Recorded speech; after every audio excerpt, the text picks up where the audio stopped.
अस्सलाम वालेकुम दोस्तों, सबसे पहले बहुत बहुत शुक्रिया इस वीडियो पर क्लिक करने के लिए। दोस्तों, ईरान और इसराइल की इस जंग में ईरान का सबसे बड़ा वेपन पता है क्या है? Atom bomb? नहीं, एटम बम नहीं, बल्कि ईरान का इस जंग में सबसे बड़ा वेपन है द स्ट्रेट ऑफ हॉर्मुज। दोस्तों, ईरान की लोकेशन के बिल्कुल पास समंदर का एक छोटा सा रास्ता है। ये दिखने में तो छोटी सी जगह लगती है, लेकिन ये कोई आम रास्ता नहीं, बल्कि इस वक्त ये छोटा सा रास्ता पूरी दुनिया की इकोनॉमी का सबसे बड़ा इम्पोर्टेंट पॉइंट है, क्योंकि इस छोटे से रास्ते के आसपास सारी ऐसी कंट्रीज हैं जहां दुनिया में सबसे ज़्यादा ऑयल पैदा किया जाता है, जैसा कि Kuwait, Bahrain, Qatar, Iraq, UAE, Iran और सऊदी अरेबिया वगैरह। और इसी तेल की वजह से आज ये सारी कंट्रीज दुनिया की अमीर तरीन कंट्रीज में शुमार होती हैं। इन तमाम मुल्कों का तेल इसी समंदर के छोटे से रास्ते को क्रॉस करके दुनिया के तमाम ममालिक तक पहुंचाया जाता है, जिससे ये तमाम ममालिक बहुत ज़्यादा पैसा कमाते हैं और फिर इसी तेल से पूरी दुनिया की इकोनॉमी चलती है। हर रोज़ इस रास्ते से 2 करोड़ से भी ज़ायद ऑयल बैरल्स गुजरते हैं, यानी हर साल इस रास्ते से ट्रिलियंस ऑफ डॉलर्स का बिजनेस होता है। मतलब ये रास्ता दुनिया की इकोनॉमी का सबसे ज़्यादा अहम है। लेकिन इस रास्ते में एक बहुत बड़ा मसला है, और वो मसला ये है कि इस रास्ते के बीच में एक बहुत ही तंग जगह है, और इस तंग जगह से हर कश्ती को गुजरना लाजमी होता है। ये रास्ता सिर्फ 40 किलोमीटर तक चौड़ा है, और पिछले 40 साल से इस रास्ते पर सिर्फ एक ही ताकत का कंट्रोल रहा है, और वो ताकत है ईरान। यही वो रास्ता है जहां से आपकी गाड़ी या मोटरसाइकिल तक तेल पहुंचाया जाता है, और इसी रास्ते की वजह से बसेस, ट्रेनें और यहाँ तक के जहाज भी चलते हैं। और इस बात का अंदाज़ा हमेशा से ईरान को रहा है, इसलिए जंग शुरू होने से पहले ईरान बार बार अमेरिका को इस बात की धमकी दे रहा था कि अगर हम पर हमला किया गया तो हम इस रास्ते को बंद कर देंगे, जिससे पूरी दुनिया की इकोनॉमी को शदीद धचका लगेगा। लेकिन अमेरिका ईरान की इन धमकियों से नहीं रुका, बल्कि अमेरिका और इसराइल ने मिलकर ईरान पर हमला कर दिया। जंग शुरू होते ही इसराइल के फाइटर जेट्स ईरान की तरफ रवाना कर दिए गए और शदीद हमले किए। अपने शदीद नुकसान के बाद ईरान ने भी जवाब देना शुरू कर दिया। इसराइल के कई शहरों पर मिसाइल फायर किए गए।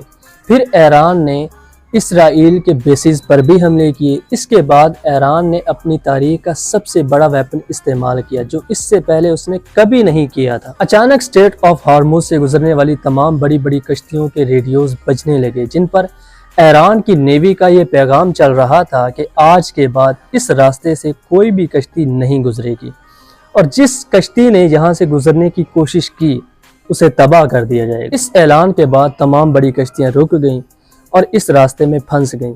इन कश्तियों में लाखों बैरल तेल मौजूद था, जिसकी वजह से दुनिया के कई ममालिक में आहिस्ता आहिस्ता तेल और गैस की कमी होने लगी और आलमी इकोनॉमी तेज़ी से मुतासिर होने लगी। बड़ी बड़ी इकोनॉमीज जैसे इंडिया, जापान, चीन भी मुतासिर हुई। पाकिस्तान में भी पेट्रोल की किल्लत होने लगी। बांग्लादेश, यूरोप, अफ्रीका में भी यही हालात बनने लगे। पेट्रोल और गैस की कीमतें तेजी से बढ़ने लगी। मतलब ईरान ने सिर्फ चंद बहरी इकदामात के जरिए पूरी दुनिया की इकोनॉमी को कंट्रोल में कर लिया।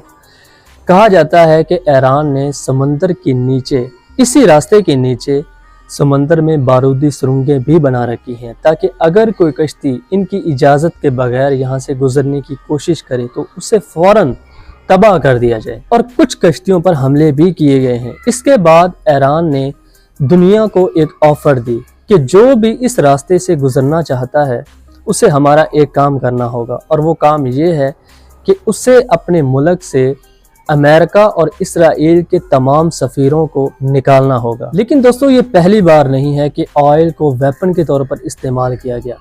इससे पहले भी एक मुसलमान लीडर ऐसा कर चुका है। सऊदी अरब के बादशाह शाह फैसल तेल को वेपन के तौर पर इस्तेमाल करके दुनिया की बड़ी बड़ी ताकतों को झुकने पर मजबूर कर चुके हैं। आज बिल्कुल उसी तरह ईरान ने भी स्ट्रेट ऑफ हॉर्मुज को बंद करके दुनिया की इकोनॉमी को हिला दिया है। लेकिन यहाँ से आगे हालात के 2 बड़े नताइज हो सकते हैं। पहला ये कि ईरान काफ़ी अरसे तक इस रास्ते को बंद रखे, जिससे आलमी इकोनॉमी कमज़ोर हो जाए, और दुनिया के बड़े बड़े ममालिक अमेरिका पर दबाव डालें कि वो इस जंग को ख़त्म कर दे, इस जंग को बंद कर दे। और दूसरा जो ज़्यादा ख़तरनाक है वो ये कि अमेरिका खुद ये चाहता हो कि ईरान काफ़ी अरसे तक ये रास्ता बंद रखे ताकि उससे ईरान पर बड़े हमले का जवाब मिल सके। तारीख में भी ऐसा हो चुका है जब ईरान और इराक की जंग के दौरान हालात को इस्तेमाल करके बड़ी बड़ी ताकतें मुदाखलत का बहाना ढूंढ रही थी। आज कुछ लोग ये कह रहे हैं कि अगर इस रास्ते के ज़्यादा देर बंद होने की वजह से आलमी इकॉनमी ज़्यादा मुतासिर होगी